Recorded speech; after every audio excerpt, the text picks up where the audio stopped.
Hi guys, welcome back to my channel. My name is Bridget and this is my financial journey. Today I wanted to make a video going over my goals for 2021. I seriously cannot believe that the new year is just a couple weeks away. I'm filming this on December 16th, so I think that gives us about 2 weeks. And I cannot wait because I am so excited for the new year. I think I'm kind of hoping that it is a really, really good year and just good things happen for me and my family and for you. And I'm just trying to manifest all of my goals for the new year. And that definitely includes my financial journey, and I'm going to try not to make the camera shake so much. I also wanted to show y'all my new budget setup. So I did hit up my local Hobby Lobby and buy a couple things. I have been using my Erin Condren Deluxe Monthly Planner. I was really enjoying it. I was also using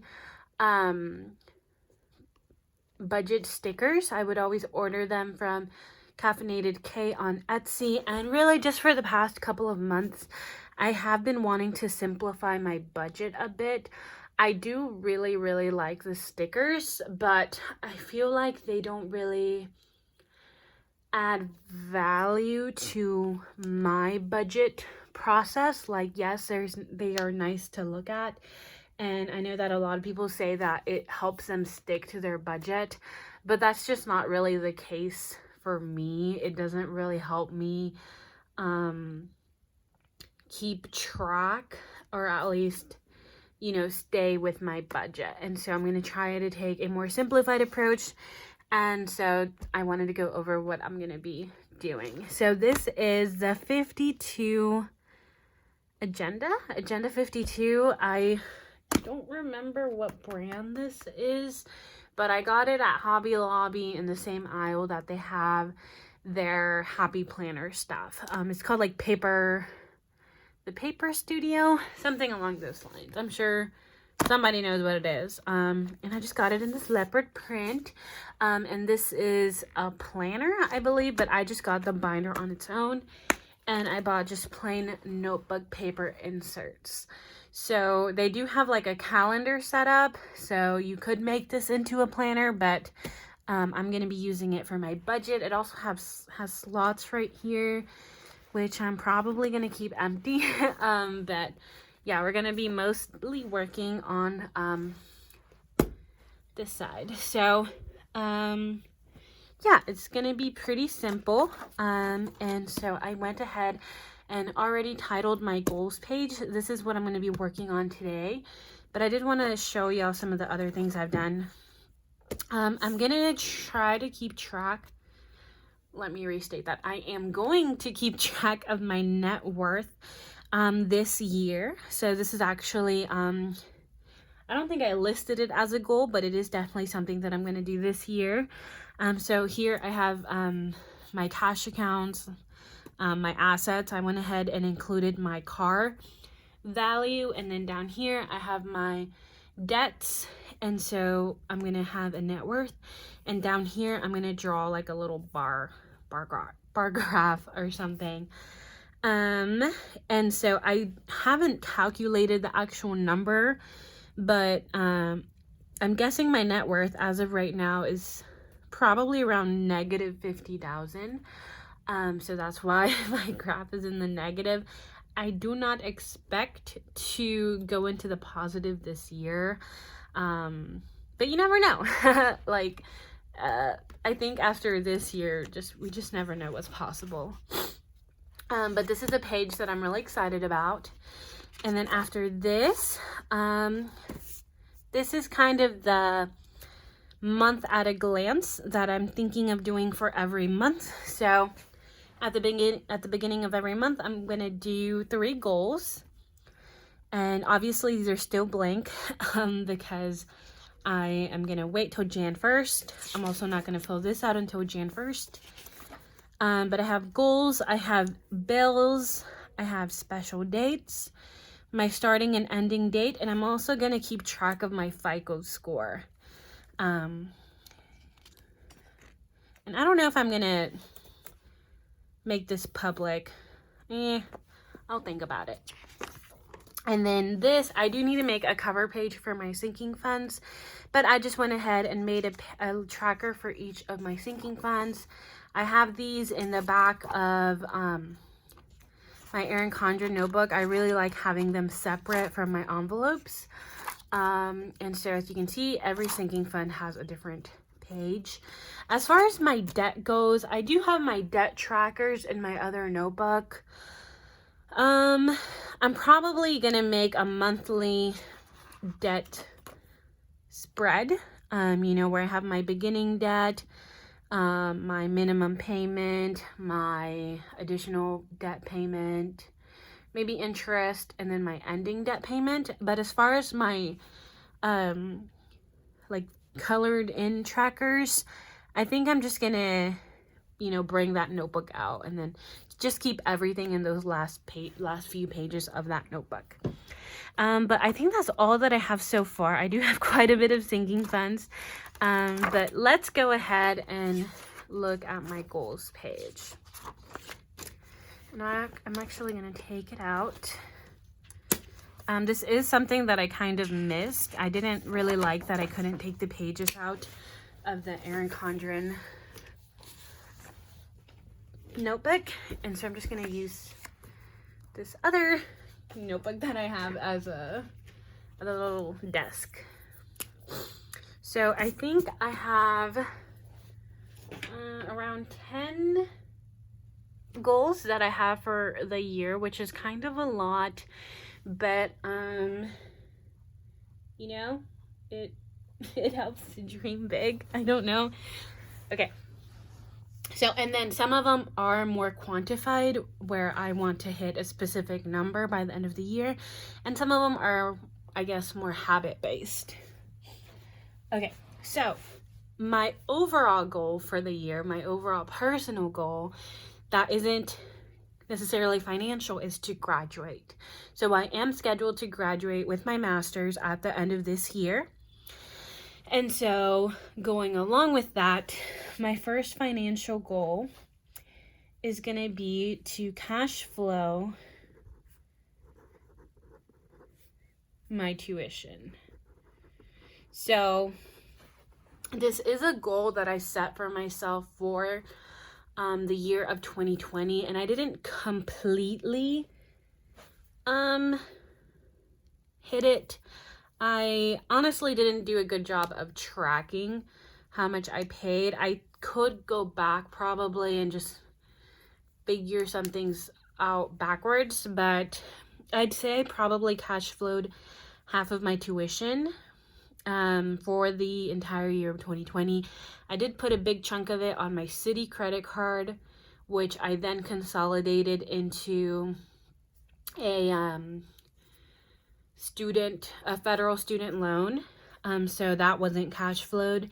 And then for this fall semester, I cash flowed my first payment, which was about $700, and then I did get a couple scholarships, and then I put about $3,000 onto that same student loan, but I did pay off almost $3,000 in credit cards. So when I net the two, I basically cash flowed my tuition up until maybe $300 in addition to the first $700. I hope that's not confusing, but I definitely want to do a good job at tracking actually how much I'm paying.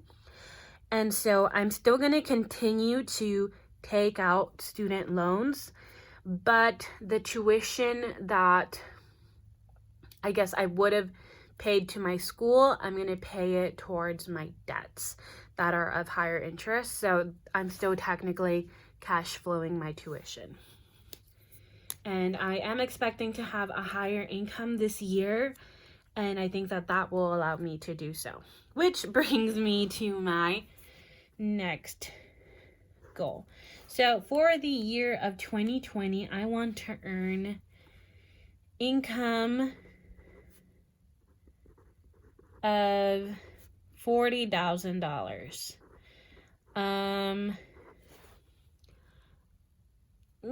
I think this is possible, and maybe it's a little up there since I'm still in school, but I think I should be able to earn $40,000 during this year. This is definitely more than I have earned ever in a year. But since I'm close to graduating, I have secured an internship, so I will be getting paid pretty well, at least for the first 3 months of the year. I'm trying to secure a summer internship, and then I'm at the point in my education where most of my classes are once a week, and they're available in the evening, so I should be able to get a full-time day job. So yeah, that is my second goal. And alongside with that, I want to generate some sort of side income. So I'm going to label that as side hustle. So I've tried to sign up for like Uber or Lyft or Uber Eats and just Grubhub, and they're just not hiring in my area. I do live kind of in a big city. I live in a suburb of a big city, and I get waitlisted, and then every couple months I get like a reminder email asking me if I want to stay on the wait list. And the only sort of app that I've been able to get hired on is on Instacart, and it's, I don't know, I feel like it's more of a hassle than like Uber Eats or some sort of ride sharing app. But I don't know, I'm probably gonna try it at least once within this upcoming week, because I'm finally done with my semester. So on my off days I have a lot of free time, so I'm gonna try it, and then we'll see how it goes. But that'll definitely contribute to this $40,000 of income that I want to generate. Okay, goal number 4 is I want to do a couple of savings challenges. So I'm going to be doing the 52-week challenge.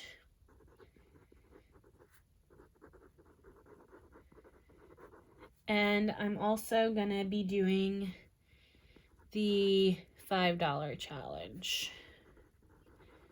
So I got this bottle at Hobby Lobby. I have it right here. It's just like a glass bottle. As you can see, I already put a few $5 bills that I had. And I specifically got this like bottleneck because I don't want to be able to take it out without breaking it. Whoops. And so I think I'm just gonna put my $5 bills until it gets full. I'd like to keep it in here for the whole year, but I don't know if it's big enough for a whole year. And then I might break it on camera. It was only like $2. So got this at Hobby Lobby. Okay, goal number 6 is we're getting into my debt related goals. So goal number 6 is going to be to pay off my last credit card.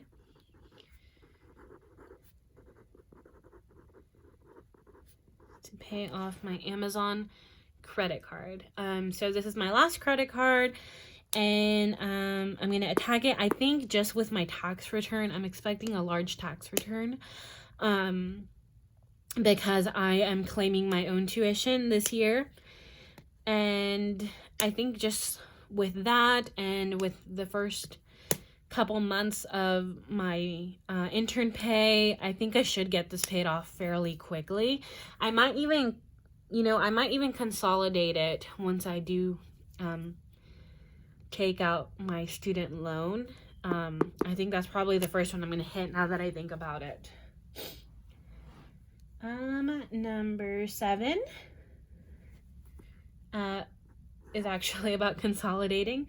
So by the end of the year, I only want to have my car loan, and federal student loans. So I'm gonna obviously pay down as much as I can. My priority right now is my credit card, and then after my credit card, I'm gonna hit my Wells Fargo private student loans.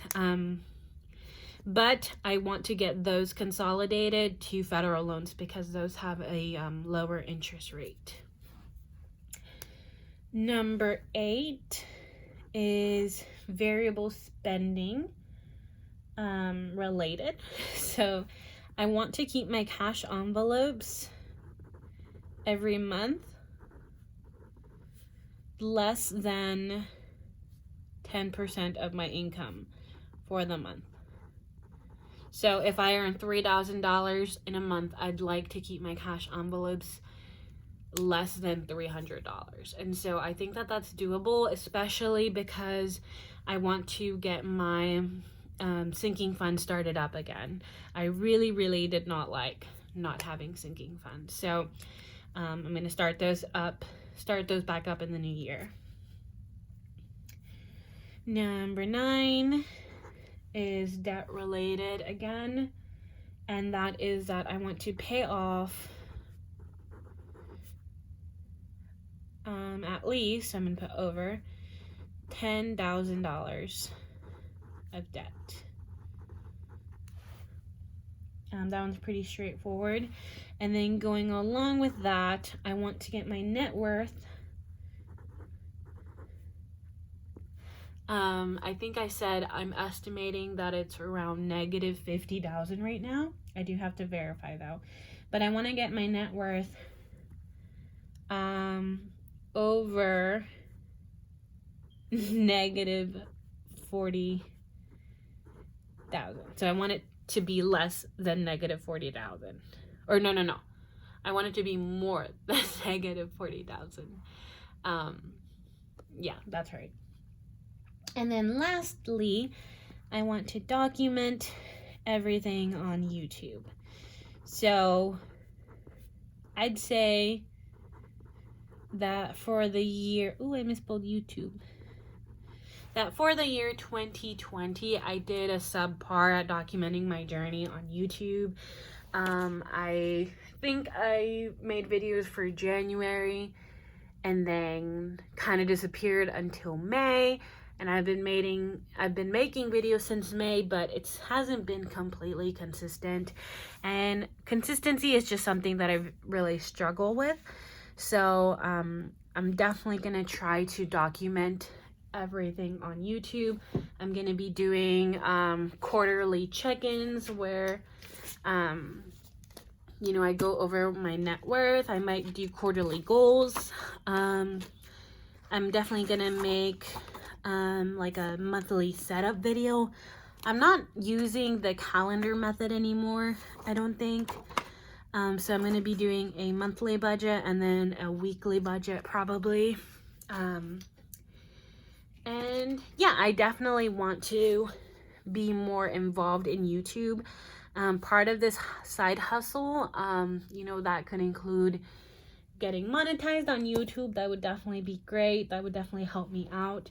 If I do become monetized, I would like to throw all of that income toward my debt. And yes, and then something else that I'm going to be doing differently is that I'm going to be taking out my entire paycheck probably when I get paid. So I might leave maybe $50 in my checking account, and then I'm going to take out the entire paycheck after that, and stuff my bills. And then I'm also going to be just stuffing all of that cash, and then once it becomes due, I will make that payment. But I think that that'll work well for me, because whenever I have my cash in sinking funds and in envelopes, I do not spend it. And so if I don't allow myself to have that money in the checking account, then I'm not going to be as likely to swipe it all away. So that'll make my cash envelope videos, I think, a little bit more fun. And so yeah, I think that's it for this video. I do have a lot of goals, but they're also very specific. So hopefully I am able to accomplish all of them. I don't think any of them are too out of line. I just really need to be really consistent with all of them. And yeah, thank you guys so much for watching. I hope you guys have a great Christmas and end of the year. I don't think I'll be back until my January videos, so I am taking kind of a break from the Dat Snowball, and I'm just really trying to enjoy these last couple of weeks. So thank you guys so much for watching, and I will see you guys next time. Bye guys.